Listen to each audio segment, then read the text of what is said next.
Welcome back, everyone. It's Caleb. I'm sitting inside of the Buick Envision. This is the Sport Touring trim level, which has a really nice interior, actually. But I'm going to be showing you how to use your Google built-in with a couple key phrases. So let's hop right in. Now, through the making of this video, I'm still getting used to Google Assistant and understanding the key commands. If you know them, it'll work better for you, but you also have built-in Alexa, and you can use your phone on top of that.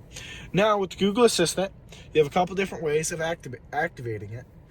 You can say, "Okay, Google," and it'll activate. So, "Okay, Google, set temperature to 80 degrees.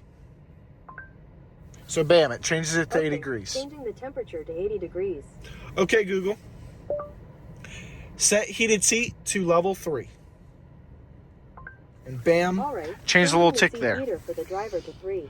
And then we got, "Okay, Google, take me to the nearest Chick-fil-A. Okay, chicken salad chick. Here we go. Yeah, it's been doing that. It did in the Acadia as well. So you log in here, and it wants me. It's just saying screw Chick-fil-A and take me to chicken salad chick. Anyway, the other way to use the Google Assistant is to click here, and you can even move this Google Assistant, drag it, and you can drop it over here, so you can customize the screen. Let me go ahead and move the map back. Here we go. Now, if you know more of the customizations, feel free.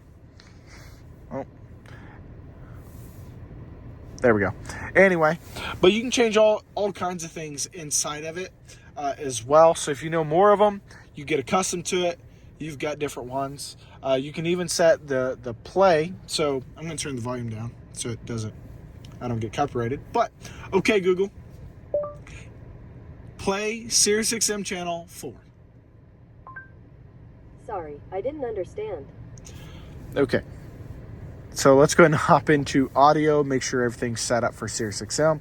But you can do the same for FM as well. So we're in here. "Okay, Google, play SiriusXM channel 56. All right, asking SiriusXM to play the highway. And then it pops up the highway. So now you can use that hands-free. You're driving, don't want to touch the screen, whatever it might be. However you use it, it's like having Jarvis inside of your car. It's pretty amazing. Like I said, I'm still learning it. It's something to get used to. I use Siri more often than anything. But anyway, I do want to say thank y'all again for watching. Hope you're having a great day and enjoying your Google built-in. I'll see y'all in the next one.